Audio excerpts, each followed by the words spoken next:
Ormai tutto pronto per la nuova partenza di questa corsa allievi.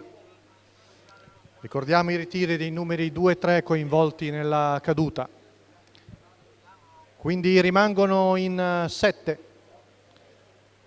Con l'1 Trinidad Ledi, Alexis Sanchez, 4 Vaciglia, Mauro Parussati, 5 Vienrose, Roberto D'Alessandro, 6 Valentes F, Luca Rei, in seconda fila 7 Seduttore Park, Roberto Dautiglia, 8 Ulder Norfro, Giuseppe Cangiano. Col 9 Power Treb, Alessandro Rosolino Manca.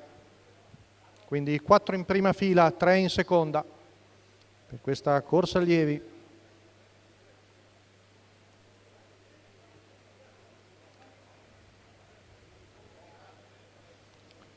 Velocissimo dall'esterno Valentes F, prende il comando davanti a Vienrose che si sistema seconda, poi parte bene dalla seconda fila Power Treb che ora Rosolino Manca parcheggia in terza posizione alla corda davanti a Trinidad Ledi, poi Seduttore Park, Ulder Norfro e in coda Vaciglia. 200 metri in 15,2. Tutti in fila indiana, davanti è andato Valentes F con Luca Rei. Poi vediamo secondo alla corda Vienrose davanti a Power Treb. Intanto arriviamo al paletto dei 400 metri, passati in 31, 15,8 la seconda frazione. Nessuno fa la prima mossa, tutti in fila indiana, dietro l'Exploit CAF di Luca Rei che conduce.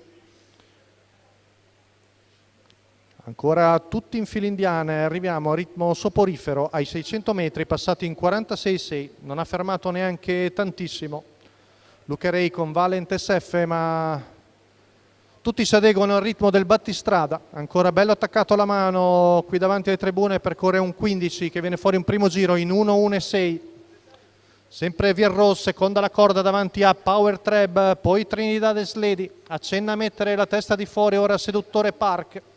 E prova l'avanzata all'esterno, intanto Valentes F passa il primo chilometro in 1,16,8 e allunga, prende una lunghezza di vantaggio su Vienrose che è sollecitata, ma Seduttore Park sembra avere le energie migliori e si propone ora in seconda posizione alla caccia del battistrada che percorre in 14,5 la retta di là, si avvicina a Seduttore Park, a Valentes F, mentre gli altri sono più indietro. Ormai la lotta per la vittoria sembra fra questi due, sempre Valentes F al comando davanti a Seduttore Park che si prepara per lo speed, la lotta per gli altri è solo per il terzo posto, ultima curva passata in 14,8, retta d'arrivo, Valentes F in vantaggio su Seduttore Park che si deve adeguare al secondo posto, la vittoria per Valentes F e Luca Rei, secondo posto per Seduttore Park, mentre più indietro è Vaciglia che coglie il terzo davanti a Ulder Norfro. 1,15,2 la media al chilometro per l'Exploit CAF del signor Mario Antonio Di Salvo. Il training è quello di Holger Ehlert, la guida di Luca Rei, la quota al totalizzatore di 2,32.